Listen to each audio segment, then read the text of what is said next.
দিলেতে ব্যথা কখনো দিও না, কখনো দিও না। মায়ের মতো এত আপন আর তো কেউ হবে না। মায়ের দিলেতে ব্যথা কখনো দিও না, কখনো দিও না। মায়ের দোয়ার বরকত দেখেন বাবা। মায়ের সেবা করিলেন হযরত আওয়াস কারানি, দেখলেন না হুজুরের চেহারা নূরানি, দেখলেন না হুজুরের চেহারা নূরানি। জুব্বা পেলো প্রিয় নবীজির, জুব্বা পেলো প্রিয় নবীজির, মায়ের দুয়াই ষোলো আনা। মায়ের দিলেতে ব্যথা কখনো দিও না, কখনো দিও না। বেরাদার বাবারা, ভাইয়েরা, মা বোনেরা, আমি বলতেছিলাম বাবা, আমার মায়ার নবী বললেন সাহাবীরা রে তোমরা গিয়ে কি দেখবে ইহুদির বাড়িতে? আমার নবীকে সাহাবীরা বললেন ইয়া রাসূলুল্লাহ, ইয়া হাবিবাল্লাহ নবী গো, ইহুদির বাড়িতে কি আমরা যাওয়ার পরে কি দেখব? এটা আল্লাহ এবং আল্লাহর রাসূল ভালো জানেন। আমার নবী বললেন সাহাবীরা তোমরা আজকে আমার সঙ্গে যাবে আর ইহুদির বাড়িতে গিয়ে তোমরা জান্নাতের দুলহা দেখবে। সুবহানাল্লাহ। এই বলেই থেমেছিলাম, তাই না বাপ? আব চলেন আগে কি হচ্ছে। আমার নবী চললেন, আগে নবী, সাইডে ইহুদি, পিছনে আমার নবীর সাহাবীরা। নুরানি কদম মোবারক বাড়াতে বাড়াতে আমার মায়ার নবী ইহুদির বাড়িতে হাজির হয়ে গেলেন। ছেলেটা বাবা বিছানায় ঘুমিয়ে আছে, চোখটা বন্ধ আছে। আল্লাহু আকবার কবিরা। নবী সামনে গিয়ে দাঁড়িয়েছেন, ইহুদি বেটার মাথার কাছে বসে গেছে। আস্তে করে কানের কাছে মুখ নিয়ে গিয়ে বলছে, বেটা রে আমি নিজের ওয়াদা পূর্ণ করেছি বেটা, মুহাম্মদ আরবিকে ডেকে তোমার সামনে হাজির করে দিয়েছি। যেমনই ছেলের কানে শব্দটা গেছে রে বাপ, আল্লাহু আকবার কবিরা, ছেলেটা চোখটা খুলেছে।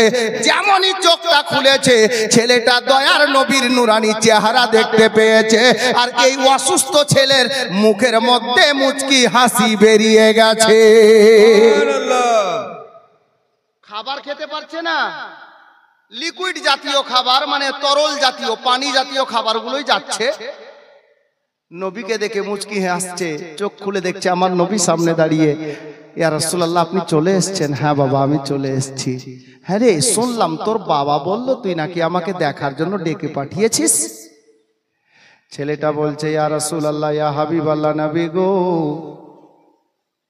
আসল কথা হলো আপনাকে মারার জন্য দাঁড়িয়েছিলাম, কিন্তু আপনি কয়েকদিন পরে যখন আমার সামনে এসে দাঁড়ালেন ইয়া রাসূলুল্লাহ আপনাকে মারবো কি? আপনার নুরানি চেহারা দেখে আমি নিজেই আপনার প্রেমে মরে গেছি। নবী গো সেই দিন থেকে আপনাকে ভালোবেসেছি, আপনাকে নিজের মনটা দিয়ে ফেলেছি। আমার জীবনের শেষ কটা কথা আপনার সঙ্গে বাকি আছে। আমি চাইলাম আপনাকে যদি ডেকে পাঠিয়ে কথাটা বলতে পারি, যার জন্য আপনাকে ডেকে পাঠিয়েছি। আমার নবী বলেন বাবা রে তোর বাবা বলল আমাকে দেখার জন্য তুই ডেকেছিস।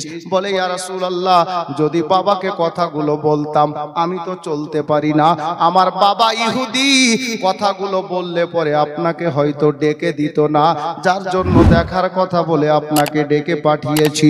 এ বেরাদার, আমার মায়ার নবীর মায়া হয়ে গেল, দয়া হয়ে গেল। ইহুদির বেটাকে বললেন বাবা বলো আমি এসে গেছি, কি বলতে চাও?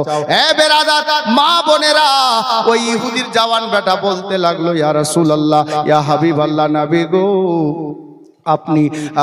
আপনাকে ভালোবেসেছি, আপনাকে মনখানা দিয়েছি বলি আমি বলতে চাইছি ইয়া রাসূলুল্লাহ আপনি মায়ার নবী আমার জন্য জামিন হয়ে যান, জামিন হয়ে যান, জামিন। আহা, এটা গজল খুব মাশহুর আছে আপনাদের এলাকাতে।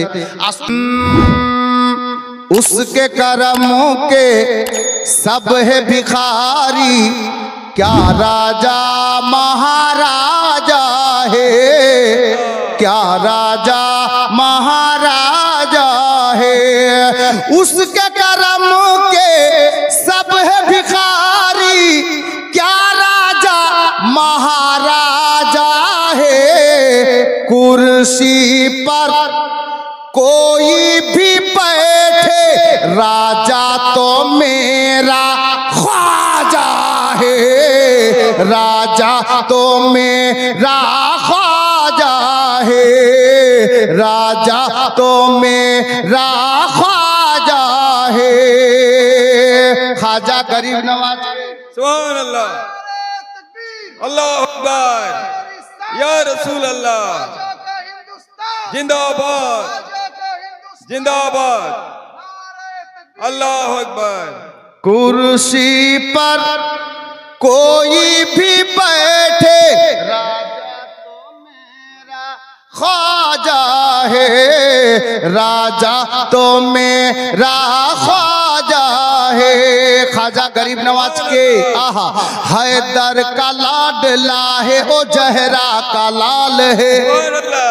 हैदर मौला अली के बोले, जहरा माँ फातिमा के बोली, हैदर का लाडला है, ओ जहरा का लाल है। बेशक मेरा मोइन मोहम्मद की आल है, बेशक मेरा मोइन मोहम्मद की आल है। दीवानों को किस बात का आखिर मलाल है, दीवानों को किस बात का आखिर मलाल है। राजा को अपने प्रजा का पूरा ख्याल है। कुर्सी पर कोई भी बैठे राजा तो मेरा ख्वाजा है, राजा तो मेरा